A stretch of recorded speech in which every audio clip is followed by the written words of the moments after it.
जय हिंद साथियों, स्वागत है आप सभी का उन्नयन ज्ञान बिंदु जीएस स्टडीज पे।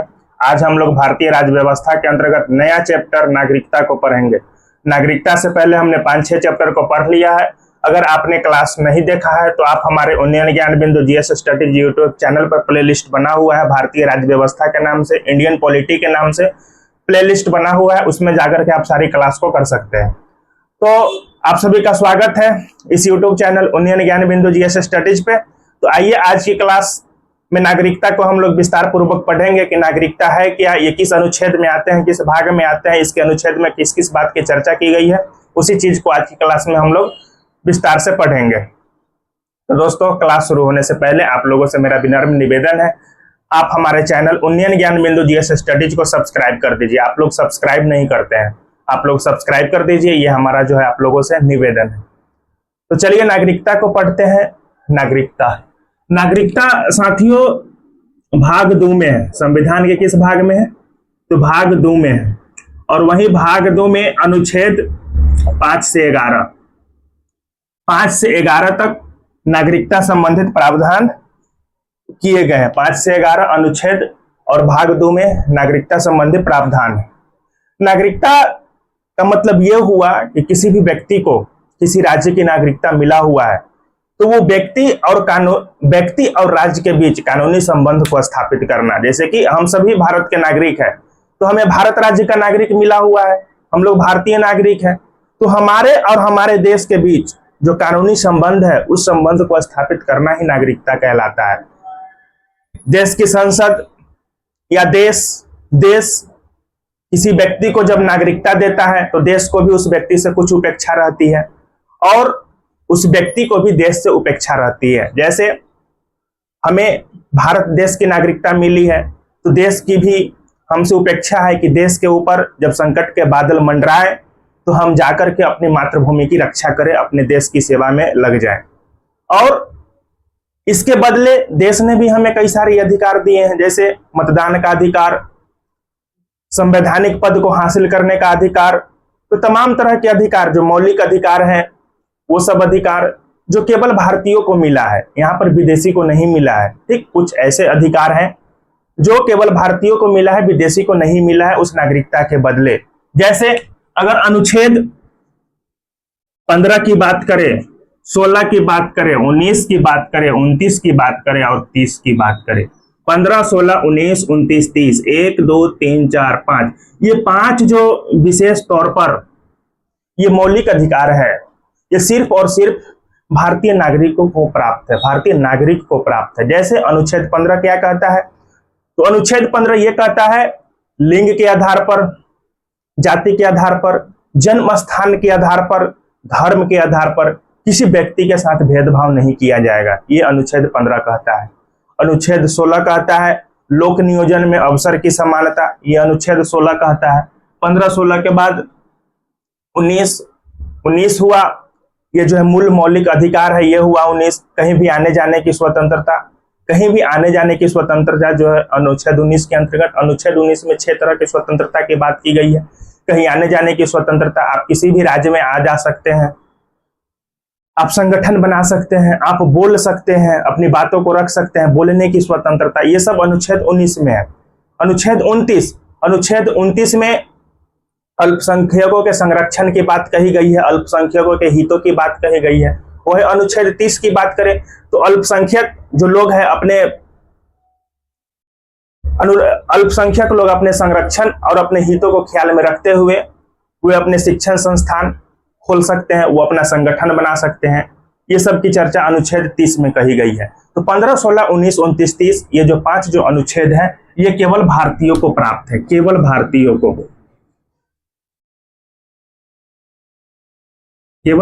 को प्राप्त है। वहीं अगर अनुच्छेद 22 की बात करें, अनुच्छेद 22, तो अनुच्छेद 22 की बात करें तो ये शत्रु देश के विदेशी नागरिक को प्राप्त नहीं है। और वही अनुच्छेद 22 की बात करें तो मित्र देश के विदेशी नागरिक को प्राप्त है। मतलब अनुच्छेद 22 सीधे तौर पर यह समझिए, अनुच्छेद 22 शत्रु राष्ट्र और मित्र राष्ट्र के बीच अंतर स्पष्ट करता है। तो अनुच्छेद 22 में क्या है? तो अनुच्छेद 22 में है गिरफ्तारी के विरुद्ध संरक्षण। अनुच्छेद 22 में क्या है? तो गिरफ्तारी के विरुद्ध संरक्षण, गिरफ्तारी के विरुद्ध संरक्षण, ये अनुच्छेद 22 में है। अगर शत्रु राष्ट्र है जैसे कि पाकिस्तान हो गया शत्रु राष्ट्र, चाइना हो गया शत्रु राष्ट्र, तो अगर शत्रु राष्ट्र के व्यक्ति अगर भारत में पकड़े जाते हैं तो उसको अनुच्छेद 22 के तहत जो विरोधी गिरफ्तारी के विरुद्ध संरक्षण है वो संरक्षण प्राप्त नहीं होगा। और वहीं मित्र राष्ट्र की बात करें तो रसिया भारत के मित्र राष्ट्र के अंतर्गत आता है। तो अगर रसिया का कोई नागरिक भारत में पकड़ा जाता है तो उसको जो अनुच्छेद 22 के तहत गिरफ्तारी के विरुद्ध संरक्षण उसको मिलेगा, गिरफ्तारी के विरुद्ध संरक्षण मिलेगा। तो अनुच्छेद 22 को आप इसलिए याद रखेंगे कि ये मित्र राष्ट्र और शत्रु राष्ट्र के बीच अंतर स्पष्ट करता है। तो अगर मित्र राष्ट्र की बात करें, मित्र राष्ट्र, तो उसको अनुच्छेद 19 प्राप्त है। शत्रु राष्ट्र की बात करें तो उसको अनुच्छेद 22 प्राप्त नहीं है। ठीक। और 15, 16, 19, 29, 30, 15, 16, 19, 29, 30 ये जो है केवल किसको प्राप्त है? भारतीयों को प्राप्त है।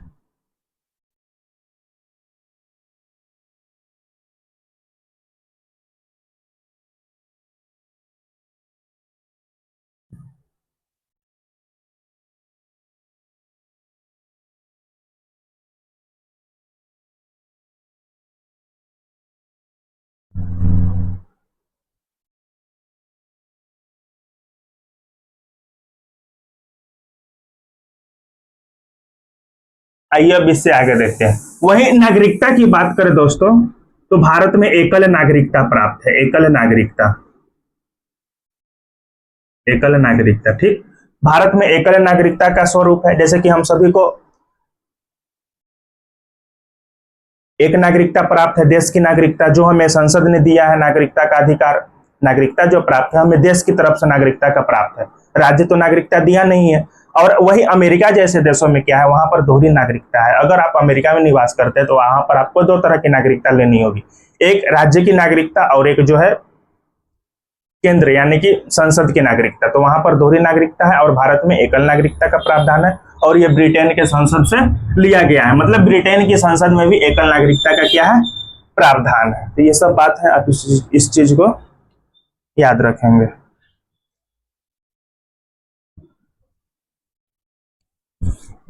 इससे आगे देखिए,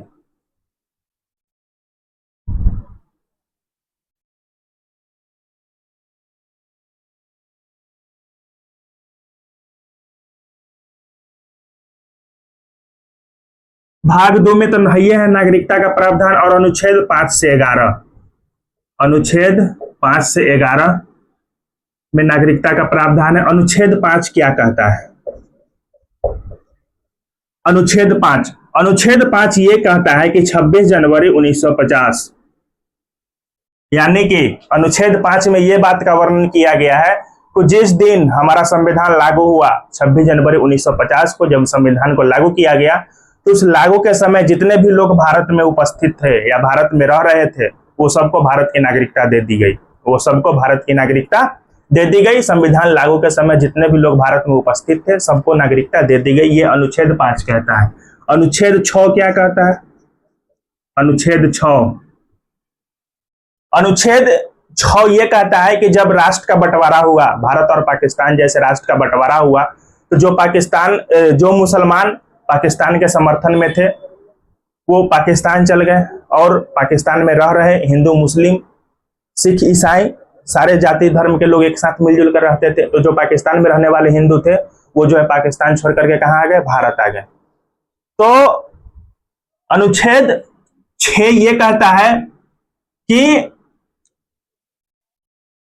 पाकिस्तान से भारत आने वाले जो नागरिक, पाकिस्तान से भारत, वैसे हिंदू या वैसे नागरिक जिनका प्रस्थान पाकिस्तान से भारत की तरफ हुआ, जिनका प्रस्थान पाकिस्तान से भारत की तरफ हुआ, उनको अनुच्छेद 6 के तहत नागरिकता प्रावधान किया गया, नागरिकता दिया गया। ठीक,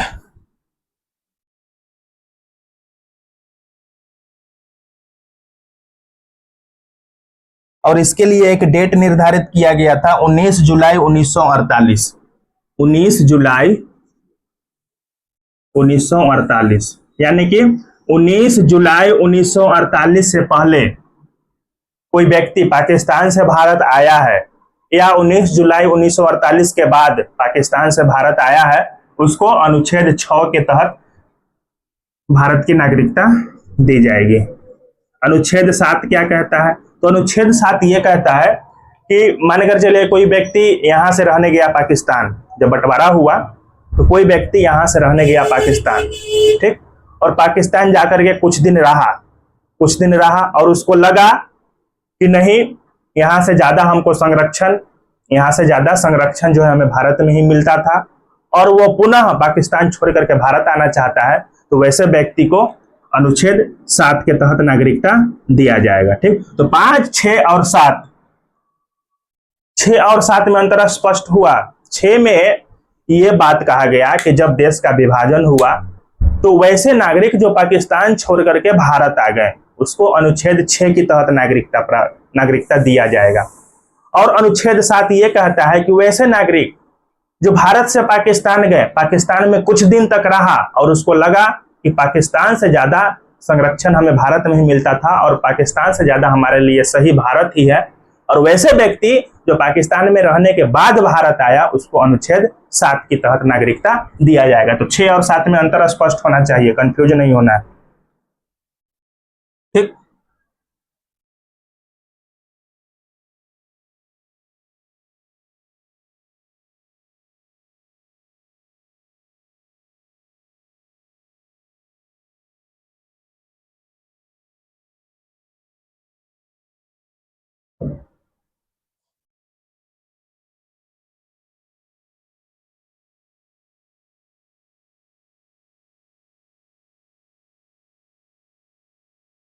ये 7 हो गया। चलिए अब अनुच्छेद 8 को देखिए। अनुच्छेद 8 के बाद 9, 10, 11, 3 और बच रहा है। अनुच्छेद 8 ये कहता है कि वैसे व्यक्ति जिसके दादा दादी, नाना नानी, माँ बाप, इसमें से कोई भारत में रह रहा हो और वो व्यक्ति जो है मामूली तौर पर विदेश में रह रहा हो, मतलब वैसा व्यक्ति जो विदेश में जाकर के बस गया है, ठीक, और ओकर दादा दादी, नाना नानी, माई बाप, किसी में से कोई मतलब भारत का रह रहा हो। जैसे हम, या मतलब ऐसे समझिए कोई व्यक्ति चल गया विदेश, अमेरिका चल गया और अमेरिका में जाकर के रहने लगा, उसको लगा कि अमेरिका मेरे लिए अच्छा है वहां पर जो पैसा की आमदनी अच्छा होती है वहां पर वो कमाई करने लगा, पैसा कमाने लगा और रह गया, अमेरिका में ही जाकर के बस गए। और उसके दादा दादी, नाना नानी, माई बाप, कोई एक जो है भारत में रह रहा हो, तो उसको भारतीय मूल का विदेशी नागरिक कहा जाता है। भारतीय मूल का विदेशी नागरिक उसको कहा जाता है। तो वैसे व्यक्ति को नागरिकता अगर भारत में दिया जाएगा तो अनुच्छेद 8 के तहत दिया जाएगा। किसको? तो भारतीय मूल के विदेशी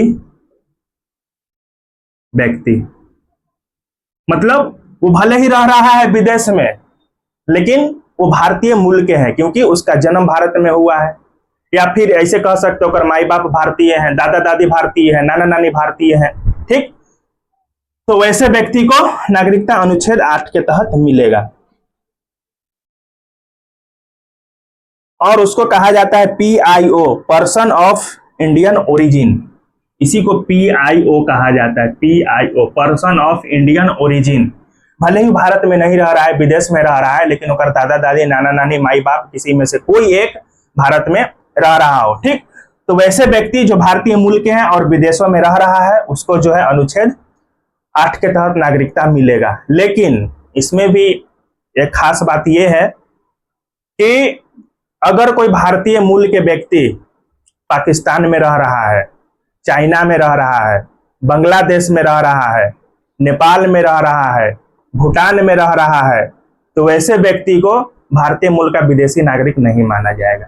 जो सीधे तौर पर समझिए, भारत के जो 7 पड़ोसी राज्य हैं, भारत के 7 पड़ोसी जो देश हैं, चाइना हो गया, बांग्लादेश हो गया, नेपाल हो गया, भूटान हो गया, पाकिस्तान हो गया, उसके बाद इधर श्रीलंका भी हो गया। तो ये सब जो भारतीय राज्य के, म्यांमार बर्मा हो गया, तो जो पड़ोसी राष्ट्र है, वैसे पड़ोसी राष्ट्रों में रह रहे व्यक्ति को भारतीय मूल का विदेशी नागरिक नहीं माना जाएगा। इस भी चीज को आपको ध्यान में रखना है। तो अनुच्छेद 5, 6, 7, 8 समझ गए। उसके बाद अनुच्छेद 9, अनुच्छेद 9, अनुच्छेद 9 ये कहता है,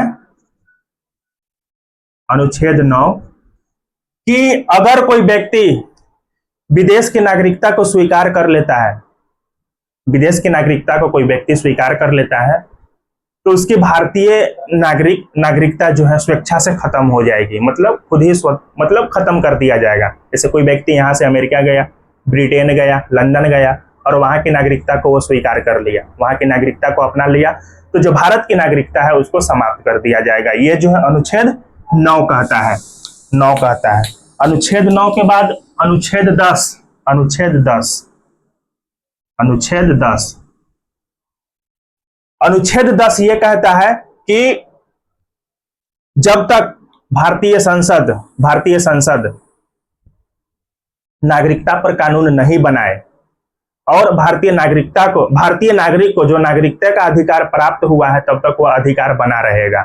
ये अनुच्छेद 10 कहता है। कहने का मतलब यह हुआ कि जितने भी भारतीय नागरिक हैं और उसको नागरिकता का अधिकार प्राप्त है, वो अधिकार बना रहेगा जब तक कि संसद उस नागरिकता से संबंधित कानूनी में या उस नागरिकता से संबंधित प्रावधान पर कोई कानून नहीं बनाए, जब तक कोई छेड़छाड़ न करे, वो नागरिकता का अधिकार सबको प्राप्त रहेगा, मिला रहेगा। ये अनुच्छेद 10 कहता है। और वही अनुच्छेद 11 की बात करें तो अनुच्छेद 11 ये कहता है कि भारतीय नागरिक के ऊपर नागरिकता से संबंधित प्रावधान संसद बना सकती है, मतलब नागरिकता से संबंधित कानून बनाने का अधिकार भारतीय संसद को है। ये अनुच्छेद 11 के तहत है। तो 5, 6, 7, 8, 9, 10, 11, 7 जो अनुच्छेद है भाग 2 के अंतर्गत नागरिकता से संबंधित, इस चीज को आप समझ गए। अनुच्छेद 5 क्या कहता है? तो जिस समय भारत का संविधान लागू हुआ 26 जनवरी 1950 को, और उस समय जितने भी लोग भारत में थे सबको नागरिकता का अधिकार दे दिया गया संविधान लागू होने के समय। उसके बाद अनुच्छेद 5 के बाद 6 क्या कहता है? जब देश का बंटवारा हुआ तो जितने भी सारे लोग पाकिस्तान से भारत आए उनको अनुच्छेद 6 के तहत नागरिकता दिया गया। अनुच्छेद 7 क्या कहता है? तो अनुच्छेद 7 के तहत वैसे व्यक्ति को भारत की नागरिकता मिली जो भारत से पाकिस्तान चले गए, कुछ दिन पाकिस्तान में रहे और उसको लगा कि नहीं हमारे लिए पाकिस्तान से अच्छा भारत ही है और वो भारत आना चाहता है, तो उसको अनुच्छेद 7 के तहत नागरिकता दिया गया। वही अनुच्छेद 8 क्या कहता है? तो अनुच्छेद 8 भारतीय मूल के विदेशी व्यक्ति, मतलब वैसे व्यक्ति जो विदेश में जाकर के रह रहा है और अगर दादा दादी नाना नानी माई बाप वही जो है भारतीय हो और अगर वह भारत का नागरिक लेना चाहता है तो उसको पंजीकरण के माध्यम से जो है भारत की नागरिकता दिया जाएगा। ये अनुच्छेद 8 कहता है। अनुच्छेद 9 ये कहता है कि अगर आप विदेशी नागरिकता को स्वीकार कर लेते हैं तो भारतीय नागरिकता आपकी खत्म कर दी जाएगी। ये अनुच्छेद 9 कहता है। अनुच्छेद 10 क्या कहता है? तो अनुच्छेद 10 ये कहता है कि जितने भी भारतीय को भारत की नागरिकता मिली हुई है और जब तक संसद इस पे कानून नहीं बनाती है तब तक उसको नागरिकता से संबंधित जो प्रावधान है या नागरिकता से संबंधित जो कानूनी अधिकार है वो मिला रहेगा, वो बना रहेगा, नागरिकता बनी रहेगी जब तक कि संसद उस पर कानून नहीं बनाए। उसके बाद अनुच्छेद 11 संसद को नागरिकता से संबंधित कानून बनाने का अधिकार अनुच्छेद 11 देता है। तो 5 से 11 तक ये सब बातें थी, इस चीज को आप याद में रखेंगे। जो आपको ऐसे 5 से 11 तक जो अनुच्छेद है इसको आप याद रखते हैं तो और अच्छी बात है, याद कर ही लीजिएगा। इसमें तो कुछ है नहीं, 5, 6, 7 तीनों को तो ऐसे याद हो गया। 5 में 26 जनवरी 1950 को जितने भी लोग भारत में थे सबको नागरिकता का अधिकार दिया गया, नागरिक का अधिकार दिया गया। 6 में जो लोग पाकिस्तान चले गया, 7 में जो पाकिस्तान से लौट कर आया, 5, 6, 7 हो गया। इसी प्रकार से जो है आप याद करना चाहेंगे तो आपको याद हो ही जाएगा। 5, 6, 7 हो गया। 8 में भारतीय मूल के विदेशी नागरिक, 9 में विदेश के नागरिक आप स्वीकार कीजिएगा, भारत का नागरिकता खत्म कर दी जाएगी। 9, 10 में आपको नागरिकता से संबंधित जो संरक्षण मिला हुआ है संसद उसकी रक्षा करेगी, जब तक संसद कानून नहीं बनाता है आपका नागरिकता संबंधित प्रावधान आपको मिला रहेगा। 10, 11 में संसद को नागरिकता से संबंधित कानून बनाने का अधिकार जो है अनुच्छेद 11 देता है। तो ये 5 से 11 है, भाग 2 में है। ठीक, भाग 2 में अनुच्छेद 5 से 11, इस चीज को आप ध्यान में रखेंगे।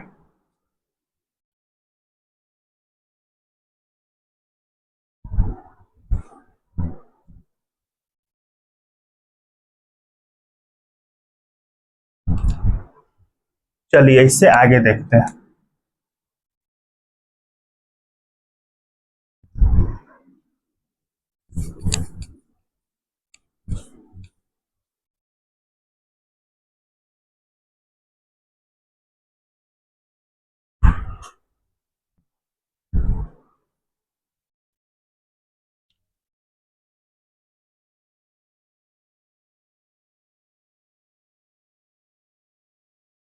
जब अनुच्छेद 11 के तहत संसद को नागरिकता से संबंधित कानून बनाने का अधिकार मिला, तो नागरिकता से संबंधित कानून अधिकार मतलब नागरिकता अधिनियम 1955 बनाया गया।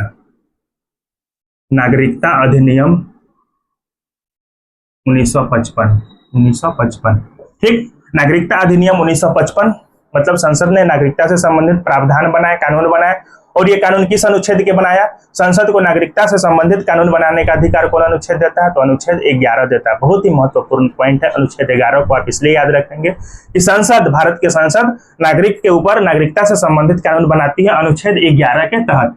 तो नागरिकता अधिनियम 1955 में ये बातें वर्णित है कि किस व्यक्ति को नागरिक किस आधार से प्राप्त होगी नागरिकता और कैसे समाप्त होगा। तो अगर नागरिकता प्राप्त की बात करें तो 5 तरह से प्राप्त होता है, और समाप्त की बात करें तो 3 तरह से जो है समाप्त कर दिया जाता है। एक, जन्म के आधार पर, जन्म के आधार पर। दूसरा, वंश के आधार पर, जन्म के आधार पर, वंश के आधार पर। तीसरा, पंजीकरण के आधार पर, पंजीकरण के आधार पर।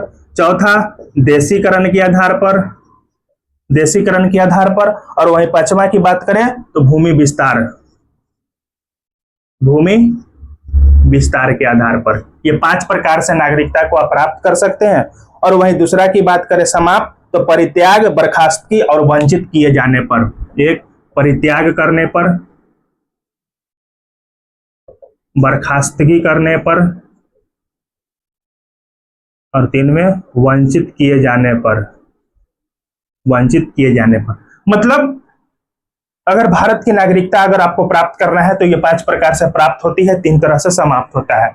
जन्म के आधार पर, जैसे कि हम सबको नागरिकता मिला है, जन्म के आधार पर मिला है। और जन्म के आधार पर एक ऐसी नागरिकता है जिसको कभी समाप्त नहीं किया जाता है। जिस व्यक्ति का जन्म भारत में हुआ है और अगर उसके माता पिता भारतीय हैं, माता पिता पहले से भारतीय हैं, भारत में रह रहे हैं, और अगर उनके बच्चे का जन्म भारत में हुआ है, तो वैसी नागरिकता को संसद कभी समाप्त कर ही नहीं सकती है। जन्म के आधार पर मिली हुई नागरिकता को संसद किसी भी हालत में समाप्त नहीं कर सकती है। तो जन्म के आधार पर नागरिकता कैसे मिल जाता है? तो ये स्वतः मिल जाता है। अगर माता पिता, माता पिता भारत में रह रहे हैं, पहले से माता पिता दादा दादी ये सब भारत में रह रहे हैं, अगर उनके बच्चे जन्म लेते हैं तो उनको जन्म के आधार पर नागरिकता स्वतः ही मिल जाता है, अपने आप मिल जाता है। उसको समाप्त करने की कोई आवश्यकता, मतलब उसको समाप्त किया ही नहीं जा सकता है। उसके बाद जन्म के बाद वंश, वंश के आधार पर, वंश के आधार पर नागरिकता कैसे मिलता है?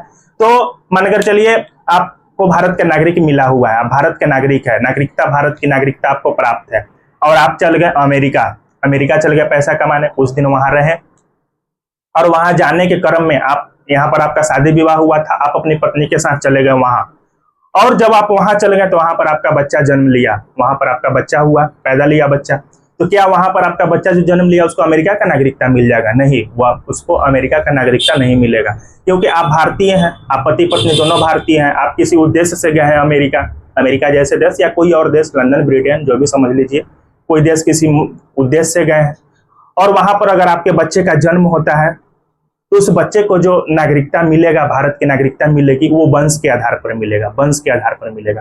तो जन्म के आधार पर किसको नागरिकता मिला? जो जिसका जन्म भारत में हुआ हो, जिसके माता पिता भारतीय हो, उसको जन्म के आधार पर मिला। वंश के आधार पर किसको मिलेगा? तो वंश के आधार पर उसको मिलेगा जिसके माता पिता भारतीय हैं और वो चले गए बाहर, किसी दूसरे देश में चले गए, विदेश चले गए, और वहां पर जाकर के उसका जन्म हुआ, तो उसको जो है भारत की नागरिकता जो है वंश के आधार पर मिलेगी। ठीक, तो इस चीज को आप याद रखेंगे।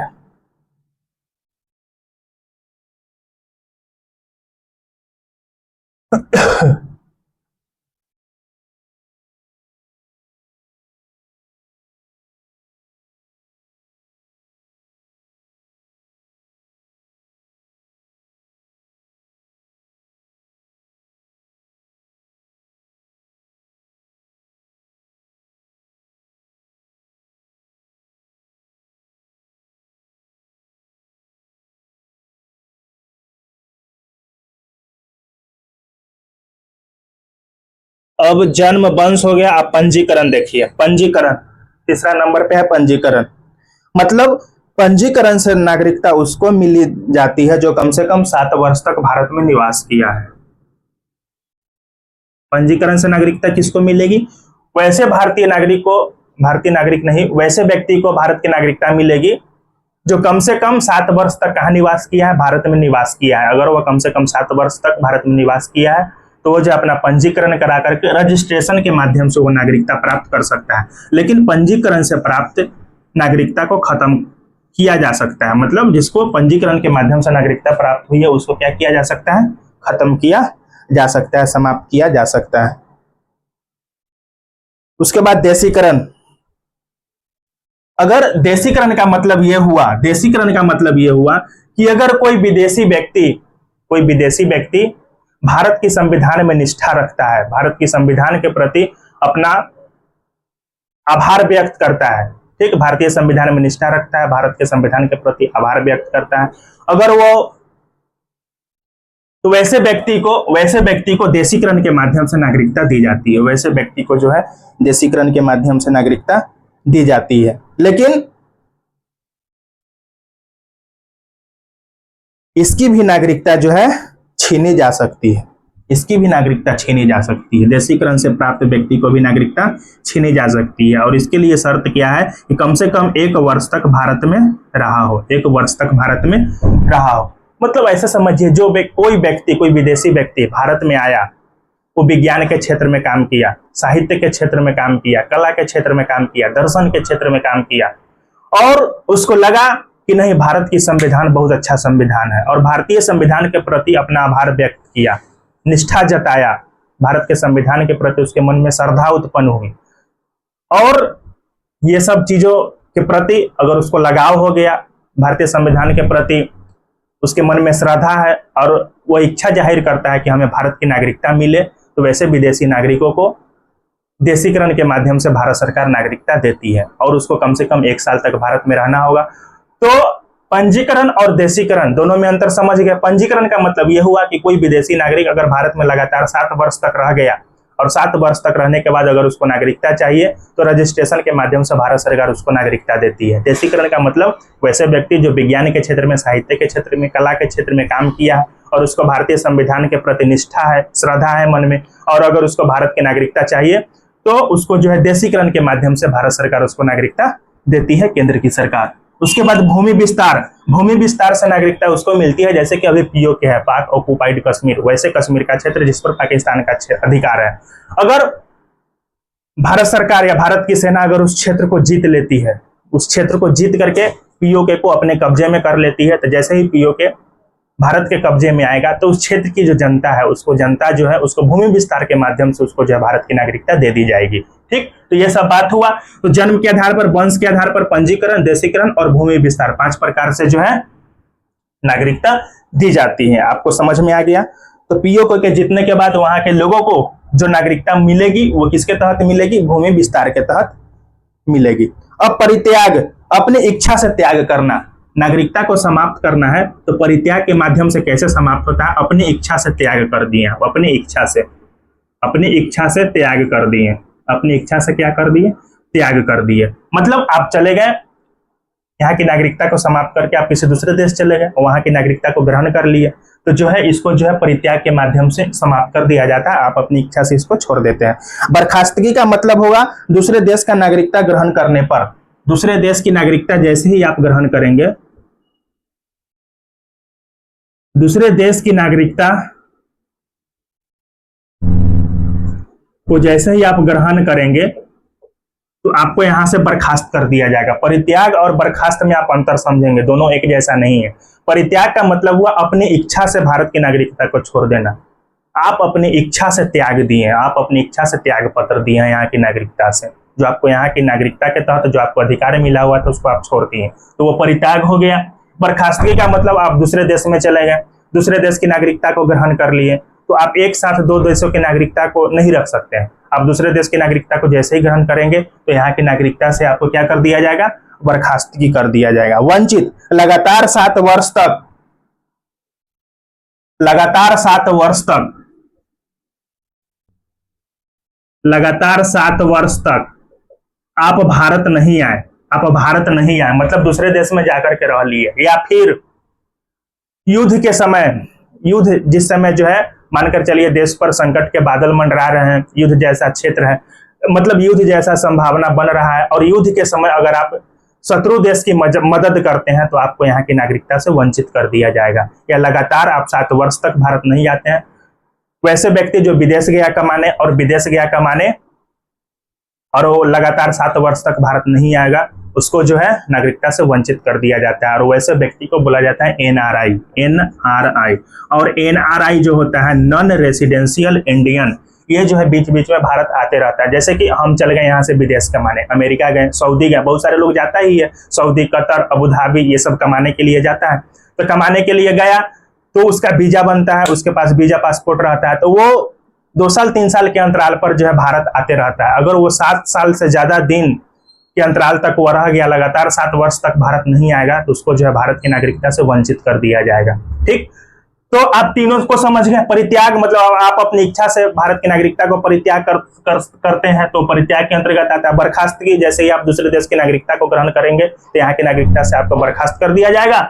और वंचित मतलब आप लगातार 7 वर्ष तक दूसरे देश में रहेंगे, अगर भारत नहीं आएंगे तो आपको जो है वंचित कर दिया जाएगा यहाँ की नागरिकता से। या फिर आप शत्रु राष्ट्र की मदद करते हैं युद्ध के समय, फिर भी आपको जो है यहाँ की नागरिकता से वंचित कर दिया जाएगा। तो एनआरआई जो होते हैं नॉन रेसिडेंशियल इंडियन, वो भारतीय ही होते हैं, वो भारतीय मूल के ही नागरिक होते हैं, लेकिन वो अपना कमाने के पर्पज से जो है दूसरे देश में जाते हैं और वो बीच बीच में जो है आते रहते हैं। अगर वही व्यक्ति नहीं आएंगे लगातार 7 वर्ष तक, तो उनको जो है यहाँ की नागरिकता से क्या कर दिया जाएगा, वंचित कर दिया जाएगा। तो ये था दोस्तों नागरिकता से संबंधित प्रावधान।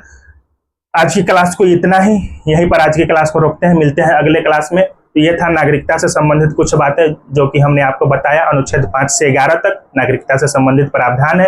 5 से 11 तक जितने भी बातें थी वो सबको हमने बताया। भाग 2 में इसकी चर्चा है। उसके बाद नागरिकता, भारत की नागरिकता आपको 5 तरह से ग्रहण कर सकते हैं। 5 तरह से आपको भारत की नागरिकता आपको मिलता है। जन्म के आधार पर, वंश के आधार पर, रजिस्ट्रेशन के माध्यम से, देशीकरण के माध्यम से, और उसके बाद एक और क्या था, तो भूमि विस्तार के माध्यम से। वही 3 प्रकार से आपकी नागरिकता समाप्त कर दी जा सकती है, परित्याग के माध्यम से, बर्खास्तगी के माध्यम से, और वंचित किए जाने पर। तो साथियों मिलते हैं अगले क्लास में। अगर आपको क्लास अच्छा लगा है तो अपना यूट्यूब चैनल उन्नयन ज्ञान बिंदु GS स्टडीज, इसको आप लोग अवश्य सब्सक्राइब करें। मिलते हैं अगले क्लास में। आप अच्छे रहें, स्वस्थ रहें, आपका दिन शुभ हो। इसी शुभकामना के साथ जय हिंद।